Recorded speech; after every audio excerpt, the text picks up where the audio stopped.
Bom, pessoal, então vamos lá. Vou começar aqui a apresentação. Só um minutinho, porque como tem muito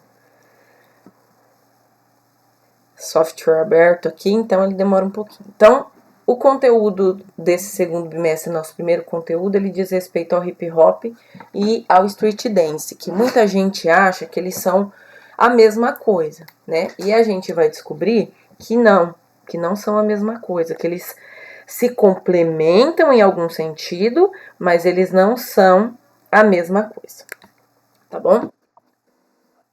A história do hip hop.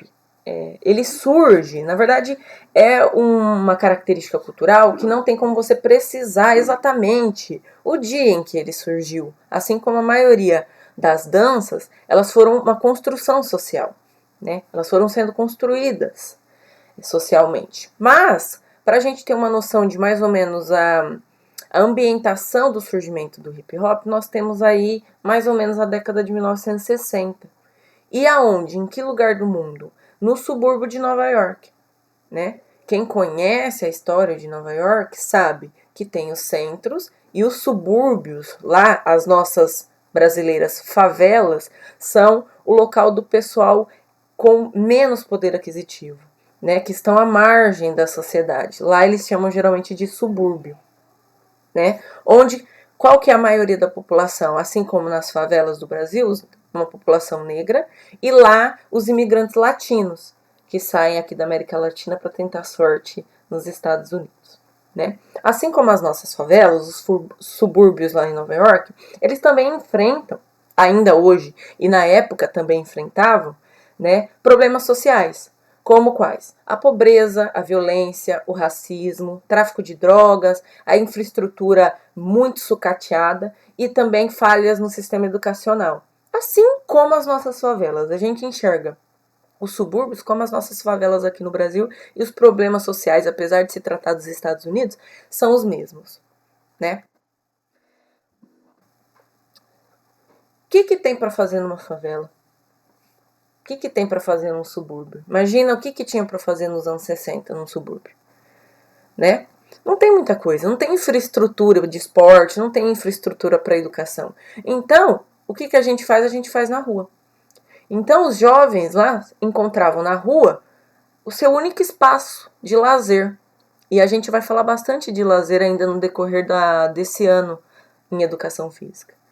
E lá tem um sistema muito forte de gangue, né? Aqui a gente tem as facções, as quadrilhas, lá são as gangues, né? E as gangues, entre elas têm um alto poder violento, né? As lutas de gangues lá é muito forte, assim como a guerra do tráfico aqui nas nossas favelas, das facções.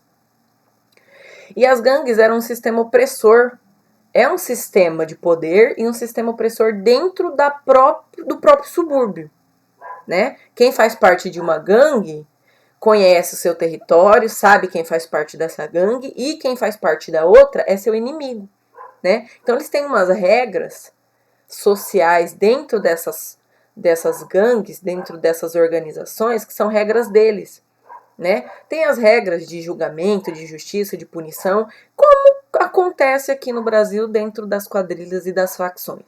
A gente sabe, né? Por exemplo, vou dar um exemplo claro aqui, que o Comando Vermelho é uma facção e nós temos várias outras. Quem é do Comando Vermelho tem muito problema com o PCC, né? Eles não se combinam, tanto que nas próprias cadeias, nas próprias unidades prisionais, tem que haver essa diferenciação de cela, porque eles se matam uns aos outros, eles são inimigos. E eles têm todo um sistema social dentro da própria organização. Onde falta o Estado, onde o Estado falta, tem uma outra organização que se organiza para poder executar o que o Estado ficou deficiente, né? E aí a gente entra dentro de um problema de ordem social, dentro da sociologia, dentro da própria filosofia, da história, né? Por isso que a gente faz sempre uma retomada da historicidade para a gente fazer essa ligação, essa conexão com as outras disciplinas. Continuando, os bairros lá dos subúrbios de Nova York, eles eram habitados por latinos e por imigrantes também do Caribe, que são aquelas ilhas que ficam ali, né? e também na Jamaica, né? Quem conhece, ou pelo menos tem uma noção, já quando lembra de Jamaica, lembra de um ritmo musical, né? De algumas cores, de algumas características da própria cultura jamaicana e tudo mais, né? Como eles só tinham a rua para lazer, as festas aconteciam na rua. E como eles gostam muito de som, os equipamentos eram muito fortes, né? Eram muito potentes. E aí, os grupos que se reuniam, eles começaram a criar manifestações jovens, né? Relacionadas à música, relacionada à batida, relacionada ao som, à dança, poesia e pintura. E é a partir daí que nós temos o surgimento e a apropriação dos elementos que a gente vai ver já que fazem parte do hip hop, né? Isso lá na década de 60. Conforme a gente foi avançando, chegamos na década de 80 aí com uma organização melhor, né? No início de 80, a gente começa a ter alguns nomes que se destacam dentro desse contexto já do hip hop, como DJ Kool Herc, DJ Hollywood, DJ Afrika Bambaataa, DJ Grandmaster Flash, DJ Grand Wizard Theodore. Esses profissionais, eles são os responsáveis, não posso nem dizer aqui como está no texto, pela origem, mas pela organização, né, pelo desenvolvimento da cultura do hip hop. Cada um ali com a sua característica, um com a dança, o outro com a mixagem das músicas, o outro mais para a área da arte. Eles foram se apropriando não é nem dos conhecimentos, do que acontecia ali, e foram apropriando isso para dentro da cultura e tornando ela uma cultura conhecida como cultura hip hop, tá? Então, como eu disse para vocês, o hip hop, ele se constitui, de lá para cá, ele se constitui basicamente em 4 elementos. E aí nessa imagem tá bem claro para vocês os 4 elementos do hip hop, né? Que são o rap, ou rapper, também conhecido como DJ, tá bom? O MC, o mestre de cerimônia, é o segundo. O b-boy ou a big girl, que são os dançarinos. E o grafiteiro, que é o responsável pela expressão gráfica. Então são os 4 elementos aí que eu coloquei essa imagem por ela ser bem sugestiva, para a gente ter uma noção de quão ampla é essa cultura, né? Do quanto ela é importante, do quanto ela faz sentido. A gente vai especificar as características de cada um, né? O rapper, que também pode ser conhecido por rap ou por DJ. O DJ, ele geralmente é caracterizado pelas picapes, né? Que são esses equipamentos. Hoje em dia a gente tem equipamentos muito mais evoluídos quanto a isso, né? Mas ele é caracterizado pela esse toca-discos e ele é o responsável pela musicalidade do hip hop. É ele que faz os beats da festa, né? O som, a batida. É o DJ que representa a essência, pois foi em torno da música e da música do rap que os outros elementos foram se organizando. É através do DJ que o MC conduz sua rima, o b-boy dança, a big girl dança, e é através das letras e da musicalidade que o grafiteiro se inspira para fazer os desenhos. Então ele é a essência, é a partir dele que surgem os outros elementos, tá? Então ele é muito importante, não que os outros não sejam, tá? O MC, que é o mestre de cerimônia. O MC é a consciência da cultura do hip hop. Por quê? Ele pega a batida feita pelo DJ e coloca as palavras, né? Ele quem dá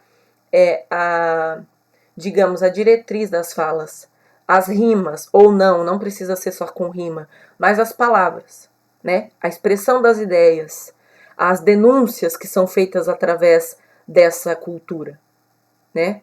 O MC, ele mostra nas suas falas reivindicações, angústias, injustiças. Se vocês pegarem uma letra de hip hop, você sempre vai ter um questionamento social, de injustiça, de violência, de racismo, de preconceito. Sempre letras demonstrando aquilo que a cultura sofre ainda hoje.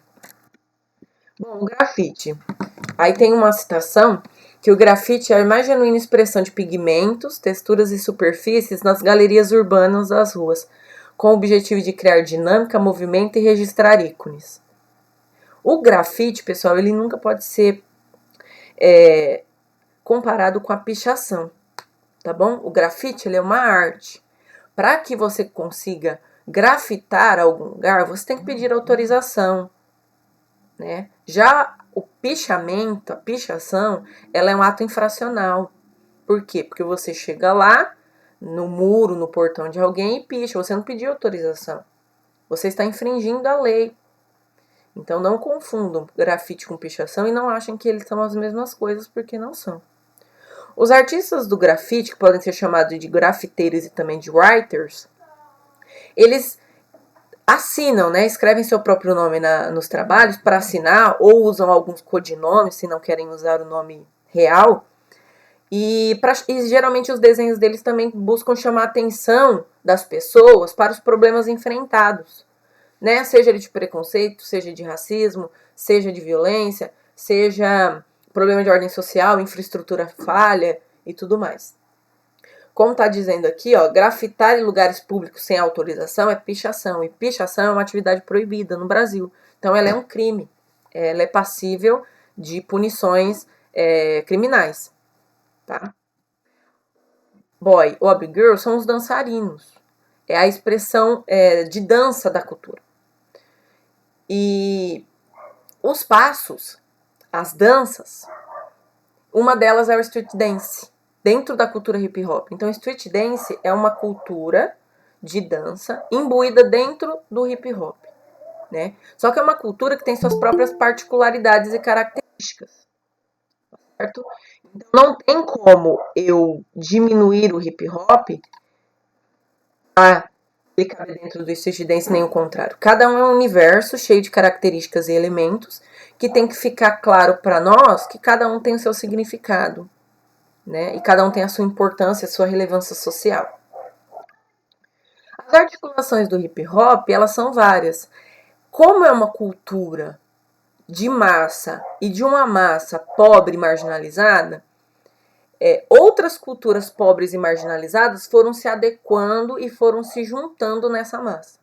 Como o streetball, que é o basquete de rua, futebol de rua, pessoal que anda de patins, pessoal que anda de skate. Então tomou uma proporção muito grande. Mas cada uma dessas articulações, elas têm suas próprias características, seus próprios participantes. Não é todo jogador de basquete de rua que se interessa pela cultura hip hop. Também não é todo b-boy que se interessa por skate. Mas tem uma articulação dentro desses movimentos. Entenderam? Bom, pessoal, eu acredito isso. Eu vou voltar um pouquinho lá na nossa conversa. Vou para a apresentação só um pouquinho, porque agora eu vou começar a falar do street dance. Mas eu quero saber se vocês têm dúvidas até agora sobre o hip hop, para depois não ficar uma coisa meio... fiquei com dúvida lá atrás, mas agora já não lembro. Então, por favor, se tiverem dúvidas, enviem agora no chat. E se não tiverem, só mandam um ok para eu saber que posso continuar.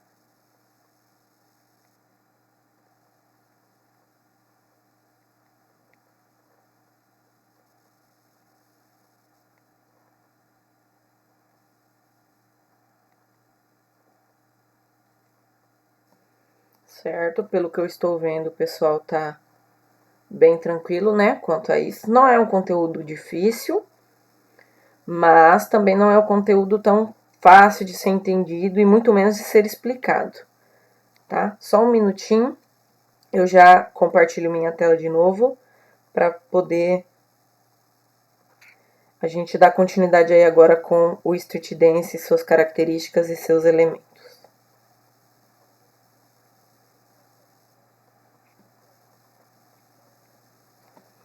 Vamos lá, compartilhei minha tela de novo.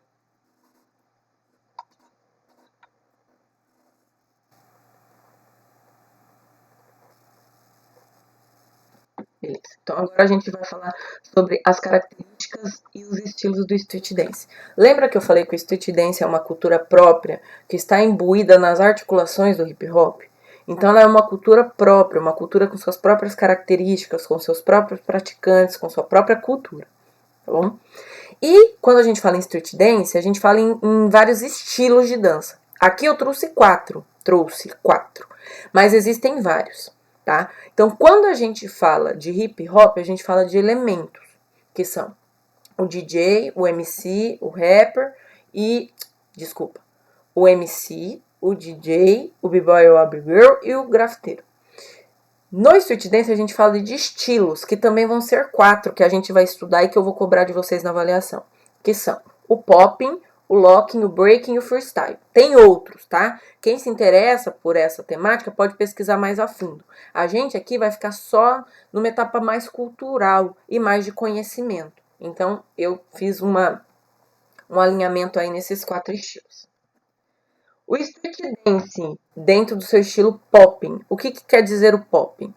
Ele foi criado por Boogaloo Sam, natural da Califórnia, e ela é caracterizada esse estilo de dança num sincronismo de braços e pernas que, como o próprio nome diz, estiliza o ato de pipocar, né? Que faz movimentos rápidos. E esses passos também foram usurpados, aí uma curiosidade, por Michael Jackson. O Moonwalk do Michael Jackson é uma adaptação e uma apropriação, no caso indevida, dos passos do popping, tá bom? E o dançarino especialista em popping, ele é chamado de popper. E qual que é a técnica de execução? É contrair e relaxar o músculo bem rápido, simulando um empurrão, né? Através da batida. Aí tem um GIF bem simples, né? Muito bem superficial, que eu não consegui achar outro mais evoluído, mas dá para entender qual que é a característica principal desse estilo de dança, que é o popping. O outro estilo é o locking, que foi criado por Don Campbellock no final dos anos 60 em Los Angeles. Então, um foi criado na Califórnia, o outro em Los Angeles. E ele foi uma adaptação por esse Don não conseguir fazer os passos do Fun Kitchen, que era a dança feita pelo James Brown. Então ele tinha muita dificuldade, então ele teve que fazer uma adaptação e aí criou-se o locking, que quem dança o locking é chamado de locker.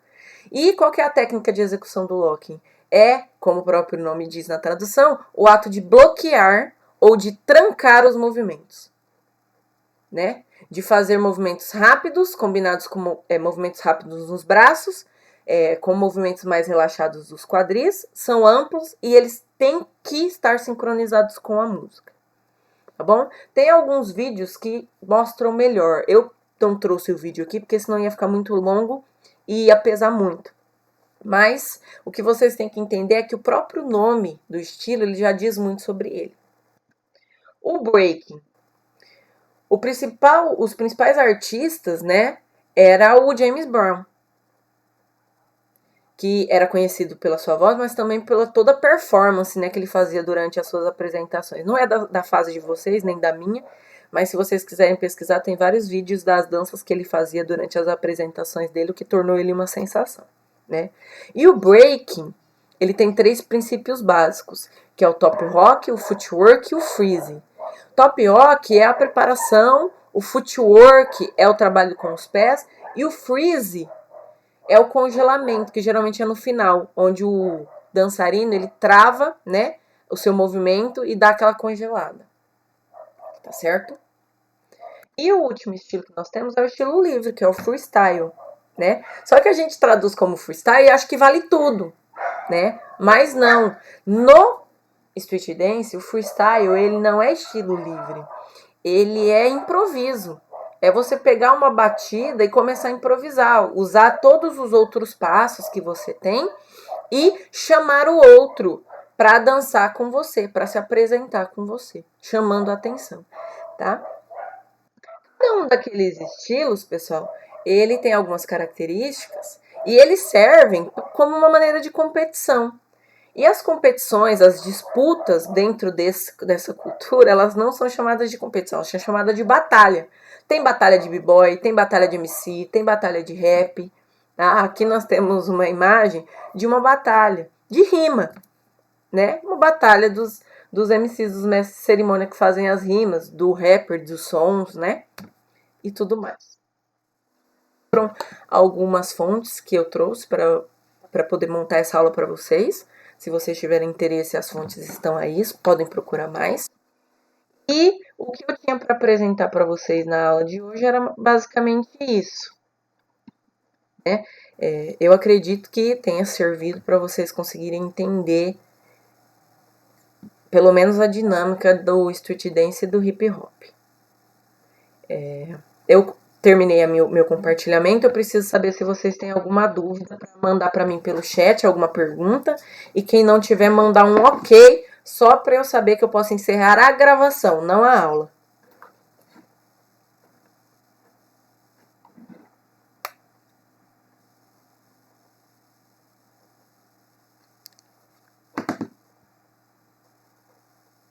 Nenhuma dúvida? Então eu vou... Não saiam da sala ainda, tá, pessoal? Por favor. Eu vou só encerrar a gravação.